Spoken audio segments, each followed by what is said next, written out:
بسم اللہ الرحمن الرحیم. السلام علیکم ورحمۃ اللہ وبرکاتہ.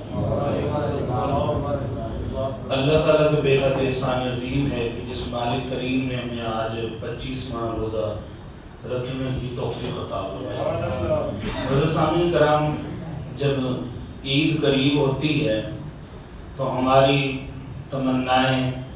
ہماری خواہشات جنم لیتی ہیں، اور ہماری دل کی یہ تمنا ہوتی ہے کہ میں خود بھی اچھے کپڑے پہنوں اور میرے بچے بھی اچھے کپڑے پہنیں. ہر ایک کی تمنا ہوتی ہے. انہی تمناؤں کے اندر اگر ہم اپنے رشتہ دار جو حقدار ہیں، عزیز و اقربا، ملنے جلنے والے، یتیم، مسکین، محلے دار، ہمارے پڑوسی، ہر وہ شخص جو ہماری نظر سے گزرتا ہے، ہم ان خوشیوں کے اندر ان کو بھی شامل کریں تو رب کریم نہ کہ بلکہ ہم سے خوش ہوگا بلکہ اجر عظیم بھی عطا فرمائے گا. جب روزے آخری مراحل میں ہوتے ہیں تو ہر شخص کی ایک ہی آواز ہوتی ہے کہ صدقہ فطر کتنا ہوگا، یعنی کہ فطرانہ کتنا ہوگا، بتائیں. آپ اندازہ لگائیں کہ جس طرح ہر سال مہنگائی بڑھ جاتی ہے تو فطرانے کی رقم بھی بڑھتی ہے مہنگائی کے لحاظ سے، کیونکہ فطرانہ جو ہے یہ واجب ہے، یہ واحد صدقہ ہے جو واجب ہے، جو ہمارے اوپر لازم ہے، ہم نے ادا کرنا ہے اس کو.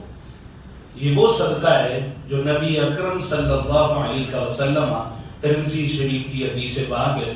حضور صلی اللہ علیہ وسلم نے مدینہ شریف کے اندر باقاعدہ منادی کروائی، اعلان کروایا کہ بتا دو کہ جو صدقہ ہے، فطرانہ جو ہے، یہ واجب ہے، یہ لازمی دینا ہے. اب واجب کن کے اوپر ہوتا ہے؟ جو احباب زکوٰۃ دینے کے قابل ہوتے ہیں ان کے لیے یہ واجب ہے، اور جو صاحب نصاب نہیں ہے ان کے اوپر واجب نہیں ہے. البتہ اگر وہ یہ سمجھتے ہوئے کہ میرے اوپر تو زکوٰۃ بھی لازم نہیں ہے تو فطرانہ بھی لازم نہیں ہے، وہ یہ سمجھ کر اگر چھوڑ دے گا، حالانکہ وہ فطرانہ دے سکتا ہے، کوئی اتنی بڑی رقم نہیں ہے،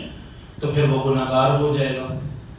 اسی طرح فطرانے کا ایک اور بھی مقصد ہوتا ہے جو رب کریم کی طرف سے ہمیں یہ مقصد ملتا ہے، اور یہ مومن پر، مسلمان پر بے حد رب کریم کا احسان ہے یہ والا، کہ روزوں کے اندر جو کمی بیشی ہم سے ہو جاتی ہے، زبان کے اندر، بول چال کے اندر، روزے کے ادب کے اندر کوئی کمی بیشی ہو جاتی ہے تو یہ جو فطرانہ ہے اس کمی کو پورا کر دیتا ہے. پھر حدیث پاک کے اندر آتا ہے، نبی اکرم صلی اللہ علیہ وسلم نے ارشاد فرمایا کہ روزہ جو ہے وہ زمین اور آسمان کے درمیان میں اٹکا رہتا ہے جب تک فطرانہ نہ ادا کر دیا جائے. فطرانہ جب ادا کرتے ہیں تو روزہ مکمل ہو کر پھر بارگاہ رب العزت میں حاضری ہو جاتی ہے ہماری.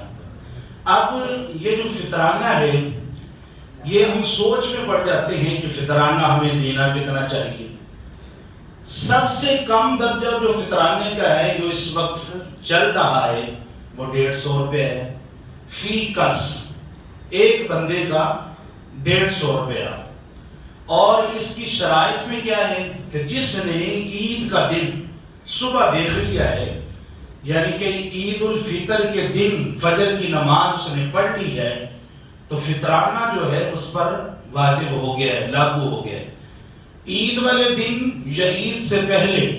اگر ہمارے ہاں کو بچہ پیدا ہوا ہے تو اس بچے پر بھی فطرانہ ہے، اس کے والد صاحب نے فطرانہ ادا کرنا ہے. جب تک بچے نابالغ ہوتے ہیں تو ان کے والدین یعنی کہ والد صاحب ہی فطرانہ ادا کرتے ہیں. جب بچہ بڑا ہو جاتا ہے، کمانے لگ جاتا ہے، تو پھر بچہ خود مختار ہوتا ہے تو پھر وہ اپنا فطرانہ خود ہی دے گا. مرد عورت کا فطرانہ دے سکتا ہے لیکن عورت اپنے مرد کا فطرانہ نہیں دے سکتی. اگر عورت یہ کہے اپنے مرد کو کہ آپ میرا فطرانہ نہ دیجیے گا، میں خود دے سکتی ہوں، جیسے عورتیں جاب کرتی ہیں ان کے پاس پیسہ موجود ہوتا ہے، زیورات موجود ہوتے ہیں، تو وہ عورت کہتی ہے کہ میں اپنا فطرانہ خود دوں گی، تو پھر ٹھیک ہے وہ دے دے اس بات میں۔ اسی طرح اگر کوئی شخص یہ کہتا ہے کہ فطرانہ میرا صاحبزادہ اور میں اس کو اپنا فطرانہ دے دوں، نہیں دے سکتا۔ صاحبزادے کے بچوں کو بھی فطرانہ نہیں دے سکتا، صاحبزادی کو یا اس کے بچوں کو بھی وہ فطرانہ نہیں دے سکتا۔ ہاں البتہ اپنے رشتہ داروں کے اندر اگر اس کا بھائی غریب ہے یا بہن غریب ہے ان کو وہ فطرانہ دے سکتے ہیں، اور یہ کہنا ضروری نہیں ہے، اپنی نیت کو رب تعالیٰ کی طرف چھوڑیے، اور یہ ضروری نہ ہے کہ آپ ان کو بتائیں کہ ہمارا فطرانہ آپ رکھ لیں۔ آپ اس کو گفٹ کی صورت میں بھی ان پیسوں کو ملا کر گفٹ بھی آپ ان کے ہاں پہنچا سکتے ہیں، کپڑے دے سکتے ہیں ان کو، ان کے بچوں کو جوتیاں لے کر دے سکتے ہیں عید کے گفٹ کے طور پر، دیگر بھی آپ کوئی گفٹ لے کر ان کے ہاں پہنچا سکتے ہیں۔ اب مسئلہ یہ اہم رہا کہ جب عید الفطر کا دن آتا ہے تو اس دن پر بعض لوگ یہ کہتے ہیں کہ فطرانہ ہم نے دینا تھا، اب عید کی نماز ہی گزر گئی ہے جی، تو نماز گزر گئی ہے تو اب ہم نہیں دے سکتے۔ ایسی شریعت میں کوئی بات نہیں ہے، یہ افضل ترین یہ عمل تھا اگر آپ رمضان شریف میں دے دیتے، کیونکہ رمضان شریف میں نیکیاں بھی زیادہ آپ کو مل جاتی، اور جن کو آپ فطرانہ دیتے وہ اپنے بچوں کے لیے کچھ نہ کچھ خرید لیتا اور عید کی خوشیوں میں شامل ہو جاتا۔ اور اب جب عید کا دن آیا تو اس نے فطرانہ پھر بھی نہیں دیا یہاں تک کہ عید کی نماز اس نے پڑھ لی۔ اب عید کی نماز اس نے پڑھ لی ہے تو پھر یہ سوچ میں پڑ گیا ہے کہ عید سے پہلے میں نے دینا تھا، عید کی نماز پڑھ لی ہے، اب میں کیا کروں؟ تو شریعت اس کو یہ کہتی ہے کہ عید کے بعد بھی وہ دے سکتا ہے، یہاں تک کہ وہ اگلے سال تک اس کے اوپر وہ واجب ہی ہے۔ پورا سال میں اس کے پاس وقت ہے کہ پورے سال میں وہ اپنے فطرانے کو ادا کر دے گا، یہ اس کے اوپر واجب ہے، اس نے ادا کرنا تھا، یہ ضروری ہے۔ اب رہا یہ مسئلہ کہ جن کے اوپر واجب نہیں ہے کیا وہ نہیں ادا کریں گے؟ تو وہ بھی ادا کریں گے، ان کو بھی ثواب ملے گا، جان بوجھ کر وہ نہیں چھوڑیں گے۔ اس طرح کہ جس طرح روزے فرض سب پر ہیں، امیر ہو یا غریب ہو، یہ فرض روزے سب کے اوپر ہیں، جب کوئی رکھتا ہے تو اس کا ثواب برابر ملتا ہے۔ کسی کے دسترخوان پر ایک کھجور سے اگر کوئی روزہ کھلائے، کھلوا دے کسی کو یا خود کھول لے، اور کسی کے دسترخوان پر ڈھیروں ڈھیر چیزیں موجود ہوں، ثواب روزہ رکھنے کا، روزہ کھولنے کا، غریب ہو یا امیر دونوں کو رب کریم برابر ہی عطا فرماتا ہے۔ بالکل اسی طرح آپ یہ بھی حساب لگائیں، اگر صدقہ فطر اگر کوئی امیر دیتا ہے تو اس کو بھی اتنا زیادہ ثواب ہے، غریب کوئی دیتا ہے اس کو بھی اتنا زیادہ ثواب ہے کہ کوئی یہ ذہن بنا لے کہ میں نے 150 کی بجائے 200 دینا ہے۔ اس سے بھی اوپر درجے ہیں، عید الفطر صدقہ فطر کی اس کے اوپر بھی درجے ہیں، لیکن کم ترین درجہ یہ ہے کہ فی کس جو ہے فی بچے کا اور اپنا جو ہے 150 روپیہ،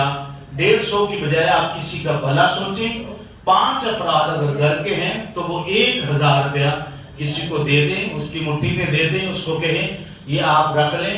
آپ کے بچوں کی عیدی ہے میری طرف سے۔ تو یہ بہترین عمل ہے، رب کریم ہمیں عمل کرنے کی توفیق عطا فرمائے، اور عید الفطر سے پہلے آپ کوشش کریں کہ نماز سے پہلے اگر کوئی مجبوری ہو گئی ہے، اور یہاں تک بھی ہے کہ اگر کسی کا مال، اس نے مال رکھا ہوا تھا اور مال سال تک پڑا رہا تو زکوٰۃ ہو گئی ہے، اس کے اوپر زکوٰۃ لاگو ہے۔ اب مال سال کے درمیان میں جل گیا، خراب ہو گیا، حادثہ ہو گیا، سال پورا نہیں ہوا تو پھر وہ زکوٰۃ نہیں دے گا۔ لیکن یہاں پر یہ حکم ہے کہ جیسے ہی عید الفطر کا دن صبح سورج اس نے عید الفطر کے دن کا دیکھا ہے، مال اس کے پاس تھا، مال چاہے برباد بھی ہو گیا ہے پھر بھی اس نے صدقہ عید الفطر کا جو ہے وہ ادا کرنا ہے، کیونکہ یہ اتنی بڑی رقم نہیں ہے. آپ غریبوں کا ساتھ دیجئے، یقینی طور پر رب کریم آپ کا ساتھ ضرور انشاءاللہ تعالیٰ دے گا. اللہ تعالیٰ ہمیں عمل کرنے کی توفیق عطا